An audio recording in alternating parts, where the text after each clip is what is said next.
Hello all, welcome back. I am going to talk about cage building in STK now. Hopefully this is a quicker and more smooth video than the last.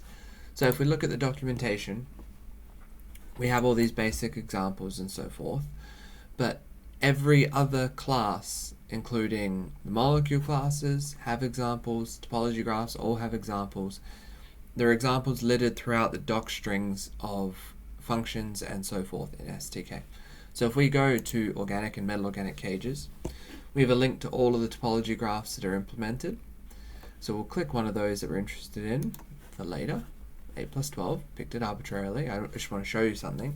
And then if we look at the cage class, which all of these are inherit from, we can see the default initialization, and we can also see a series of examples. So basic construction of a cage is given to you right here. 2 building blocks, put it on a topology graph, and you can see that that was what I put in the manuscript. So if we look at the figure on cages, it's somewhere here, there. So that is that example. Cool. So we have the suggested optimization, then we have the structural isomer construction example, or the example of using multiple building blocks. And then the metal organic cage construction. So basically everything we wanted to do in this video is done for us, right? I just wanted to show and run through these processes and how to use them. So isomer construction is handled through the argument vertex alignments. So you can see here, a vertex alignment is a dictionary, and if you don't provide it, the cage class does none, and it just it basically sets this to zeros in the values. But what this is for building block ID 0, we want to orient the functional group 1. So instead of functional group 0, we want to orient functional group 1 of the building block that is placed on that vertex with the first edge. So each vertex has an edge, and so basically this allows you to rotate, have different functional groups aligned on different edges. So let's try and show this with an example. Here, if we go to our Jupyter notebook, let's take this basic example, but instead of how do we best show this? If we draw a molecule, yeah, it'd be easier if we, let's not do caffeine again, because that was chaos. Let's just draw a benzene ring, but let's have 3 distinct places to bond, and let's just call them bromo groups. Cool. Let's clear that. So this way we should be able to tell what's happening. So let's replace this building block here with bromo factory. Cool. Let's go show STK mol cage.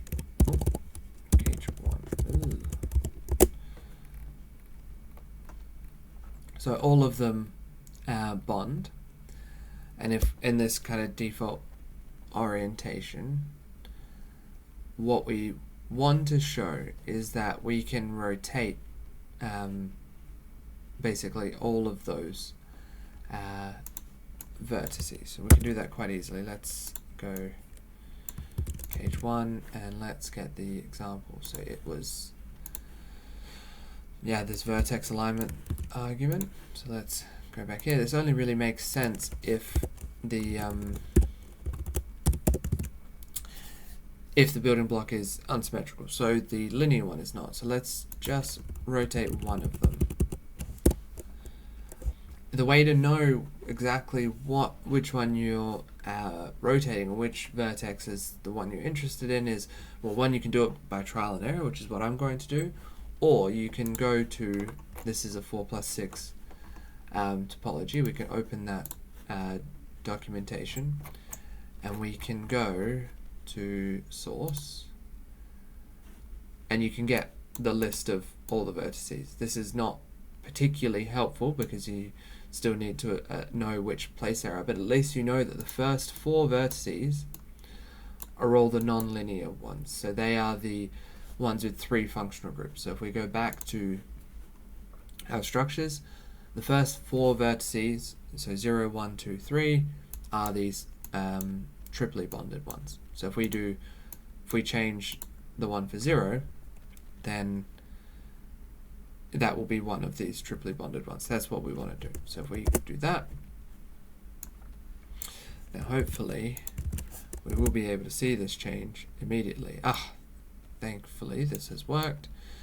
You can see that this building block has rotated. Now, so this allows you to create configurational isomers. Cool. So if we go back to the examples, we've also shown how to build the organic cages. We can use MC Hammer to optimize them very nicely, and this, if we replace this line of code with add the optimizer, it takes slightly longer, but we get a nice looking version of the cage, which is a relief when it works. Cool. And then we can show the metal organic cages, which I'll show in a second. What I want to show here is that I'm not going to run through it, but this example is how you can, as in I'm not going to run the code, but I can just run through it. If we have multiple building blocks, we can specify, again, once we know where the vertices are, we can specify a dictionary instead of a tuple for the building blocks. Up here is a tuple, and so STK places the building blocks where it thinks they should go.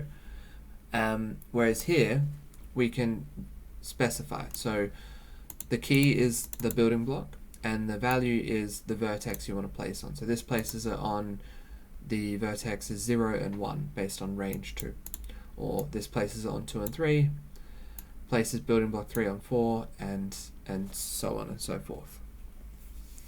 So you can customize your cage, or any structure. Almost any structure in STK has this functionality, and you can do exactly what you want, generate the configuration or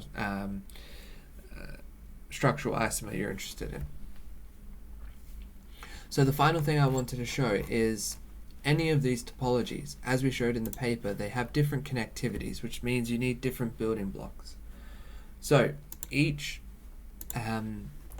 topology graph that is defined, and these, once they subclass from the cage class, they basically just have, so an 8+12 topology is a cage topology graph, but with specific vertices at specific positions. Each of them have a docstring which tells you that it requires nonlinear and linear building blocks, and that the building blocks with 3 functional groups, or nonlinear building blocks, are on these vertex IDs, and then the 2 functional groups are on these vertex IDs. You can see the same for, let's go, the 12+30.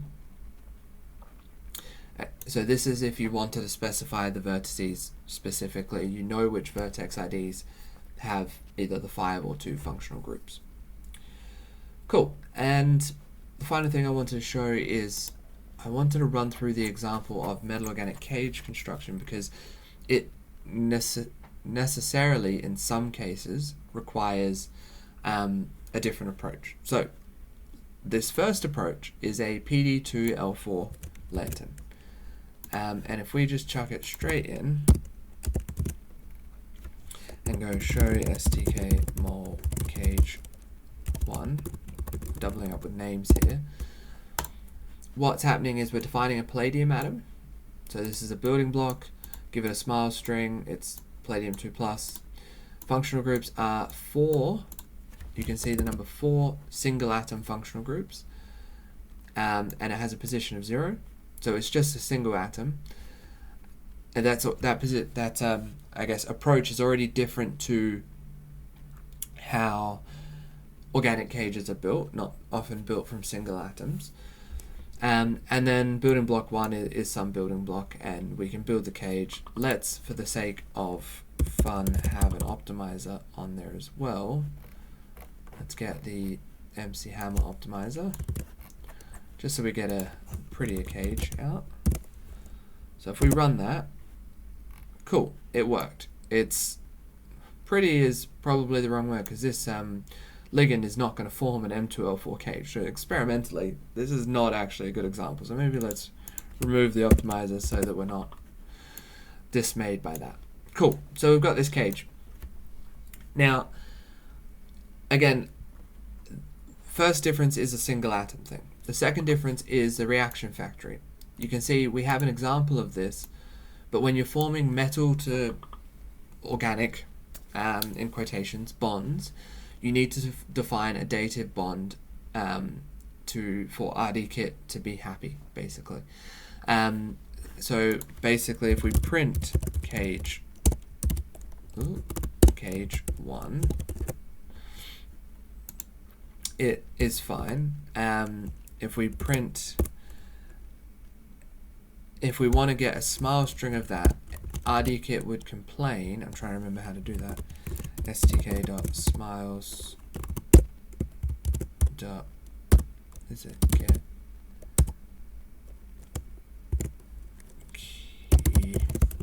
cage 1? Yes. So if we want to print a smiles of that, RD-Kit would complain if we didn't have dative bonds, because it would see that the nitrogen has too many things bonded to it, basically.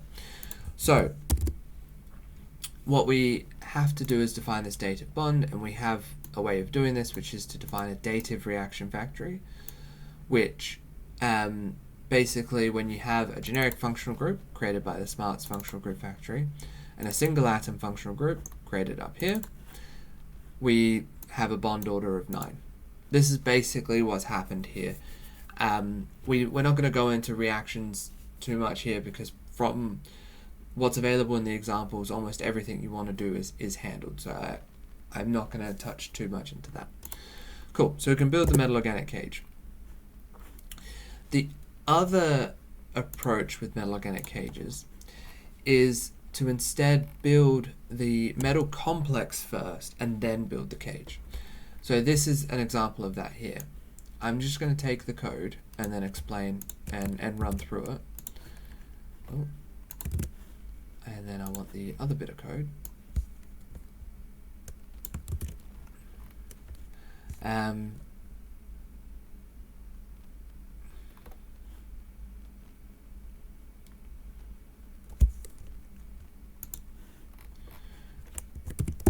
Cool. So this first bit builds an octahedral base with delta stereochemistry, an iron-based octahedral complex with delta stereochemistry. So again, iron atom is defined as a single atom with 6 single atom functional groups. We have some building block, which is bidentate, and then we form this iron oct delta constructed molecule from the metal complex, which I haven't even gotten into, but the documentation again covers them quite well.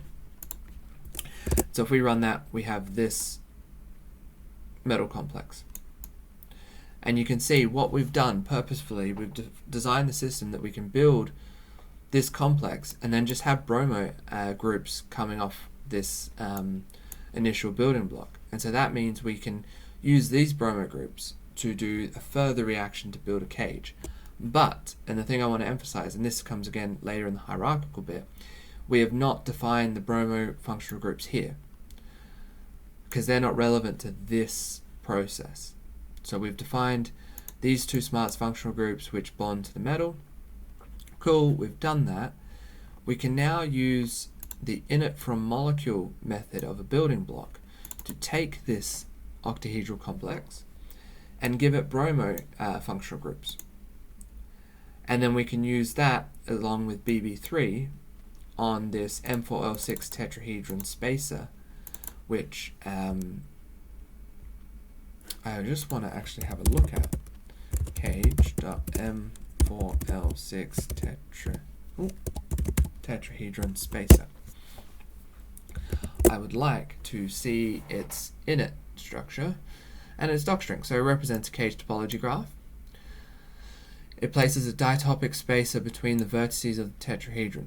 So it has a 3 functional group vertex on the corners of the tetrahedron. Then they are connected by 2 functional group vertices. So we have a 2 functional group vertex. So there's 2 bromos here, and then this will have 3 functional groups, and we can build that. We'll go show stk mol cage 2, and you'll see that looks nice. It looks like a cage. This is interesting. If we put an optimizer in here, equals stk.mc hammer, this will optimize the cage but not the metal complex, because as far as this process is concerned, this is a building block. It no longer understands or knows about its constructed molecule past. So these long bonds are just part of the building block. They are what they are. And so now this optimizes the long bonds from the cage, but you can see that the long bonds within the metal complex still exist. So if we wanted to actually fix this, we would go here and we'll go optimizer equals stk.mc hammer at this point. Hopefully that produces a better structure. Cool. And then this should produce a even better structure. Excellent. So you can see instantly that this is not perfect, but this is a much better structure for some initial optimization than what was previously generated. Cool, so I think I'm going to stop the cage construction video here. Again, this will all be on STK examples, and you can take straight from this Jupyter notebook. Thank you very much.